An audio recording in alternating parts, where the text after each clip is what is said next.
against humility. I'm all about this whole self-deprecating thing we're doing. We're like, oh no, no big deal. I'm nothing, belittling the self so that we all seem really humble. And I think there's something really valid about that. Like there's space created. But like, what's so wrong with boasting? What if I want to honor myself and have others know how great I've done? Like, is that such a terrible thing? So because I don't have the answer for myself, I'm bringing this question into this week's episode of Smart Talks. Welcome, and come along as I try to answer that question. I just wonder, I've been working my tail off. I've done things. Like, why not just own that with pride? Why not honor myself in that way? Well, absolutely, you should. You should recognize and take the credit for your accomplishments. Yeah. When you work hard and accomplish great things, there's nothing wrong with taking the credit. The difference between humility and being boastful and, being haughty about your accomplishments is critical. We can do it in a way where it's positive and do it in a way that's negative. Stan Lee once said that, to tell you the truth, I've never thought of myself as much of a success. What? This is someone who's made Come movies, on. Yeah. the founder of Marvel Comics and all that stuff. And, may rest in peace. But you could argue that he is a phenomenal success. Yes, he is. But he said about himself, he didn't have the mindset of thinking of himself as much of a success. There's a difference between working hard, striving to achieve, striving to make an impact, and saying, oh, I'm the greatest guy. I've done so much. Often, the person who makes the most noise is not necessarily the most successful. That is interesting. I do find that, and that's a nugget that stuck with me, is that the person who knows more internally is also very quiet externally. When you have this inner peace and comfort of this wisdom and accomplishment, it's like the more you've done, the more you know how much it's not been just within your own powers to have achieved all that. And the more you know how very little you do know. And I think even as I age, that I do realize that in my 20s, I thought I knew so much, and turning the corner into my 30s and seeing that a lot of what I thought I knew was not necessarily the whole picture. It was really humbling. So yes, there is an aspect of the more you do, the more you succeed, probably the less you feel this need to throw it out there because of this inner sort of peace and humility you have. But still, I wonder, because of all the social media craze and hubbub. It's you want to put yourself out there, and people are saying, well, the good guy finishes last, so I'm gonna there's this macho ego thing now that does work. When you value yourself and you stick up for yourself and you say, I'm great and I deserve this, it's like people take you more seriously, they respect you more, and they honor you more. So what is that fine line? I don't want to come off like this egotistical person, but I also do want to stand in my power and be honored and be respected for what I do, minus the ego, ideally. And I think that's perfectly legit. We can use our ego, we can use our confidence and use who we are and leverage it to be encouraged to go out and do. I think, as Rabbi Shamshon Raphael Hirsch explains, that there's a difference between being haughty and taking credit. Okay. We can take credit for our accomplishments. We can strive to accomplish things.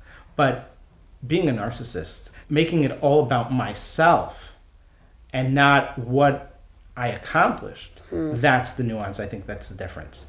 We can laud our accomplishments, but not necessarily if it's just about me. Charity is the most important thing. Giving charity, but, often the best motivator to give charity is seeing other people supporting that cause. So if you think, the rabbis talk about the most optimal way of giving charity is matan b'seser, which means giving secretly. But they also note that at the same time that we give secretly, that's not for the charity, but it's because we don't want to hurt the person who's receiving the charity. Got it. And we don't want to embarrass them. We don't want to put them in a situation that's uncomfortable.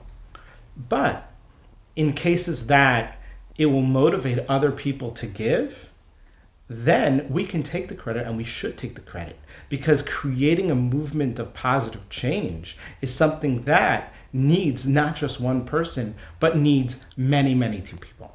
That's really interesting. It reminds me of this. I did a recent social media cleanse, and that didn't mean I was not on social media. I'm not quite strong enough to do that cleanse, but it meant that I went through my social media postings and checked each one's intention. Was it about this boasting, like, oh, look, I'm doing this thing? Or was it was the intention a little bit more pure and true to my brand of like, I'm doing this thing in order to either create a dialogue or inspire, or ideally empower both myself and other people through this dialogue, through this photo or the post or whatever it was. And I found that I ended up archiving and deleting a bunch of things, but also keeping some stuff and a lot of the stuff that I had up there, but just checking in. You know, when you post a selfie, is it because like, oh, look at me and look at this new shirt I bought? Or is it about like, look, I've taken a moment and out of my day to give to myself, and I encourage you to do the same. Like, what is the intentionality? Is it boastful or is it helpful? Well, I think it's even if sometimes it's boastful, it can be used for something positive. The biggest social media accounts are people who are going out there and taking great pictures and being boastful of what they're sharing. But hopefully it's for something that is good. I think that our generation want to be affiliated with something that has positive impact. Mm-hmm. And one of the most famous examples of someone who used his celebrity to make tremendous positive impact in the world is Matt Damon and Charity Water. So he has used his power of influence, his power of celebrity, his power of his money also to make drinkable water accessible to people who don't have water. In Judaism, we talk about that water is life, that water comes from above and trickles down from below, just as Torah trickles from above and comes down, and that without water there is no life, without wisdom, without inspiration, there's no life. But in reality, he has saved a whole generation of people because they had access to something as simple as water. But how did he create that movement? How did he do it? He started with leveraging his own celebrity. And I think that we all are celebrities in our own mind, but also in our own communities. And so we all can be a celebrity and make impact. I think where we cross the line is forgetting about when it's about the impact versus about me. I love that. It's about the context and not the content. Right. And content could just be my own specific, like I am a part of a greater whole. And, I have a friend who would always kind of smack me over the head, and all of our friends too, whenever somebody was down in the dumps, she'd say, stop focusing on yourself and turn outward. Like, stop making it all about you. That's why you're depressed in this moment. Do something good for somebody else. Make it about something bigger and grander. And I think this is such a beautiful, sometimes tricky, but really important value to keep in mind when doing anything. Like, what is the intention here? What is the grander context? It's great to honor what we're doing in each moment and be proud and give ourselves the credit, because that is the fuel we can have to move forward. But even deeper than that, which is a fuel that can last a lifetime and reverberate even after we're gone, is like, what is the deeper implication? What is this really all about? And I think that that's something that we could, ask our audience and really focus on. Like, you guys. What are we trying to accomplish? What are you trying to accomplish? Oh. Yes, it's you who are trying to accomplish it. It's the me, the I, but the I within the context of the greater good. And so we all have our own spheres of influence. We all have the ability to make impact and cause a ripple effect. That chain reaction can be something that's hugely positive. So share it with us. Tell us, what are the causes? What are the things that you are involved in? And how are you using yourself, your ego, to make a positive impact in the world? Yeah, what's your context?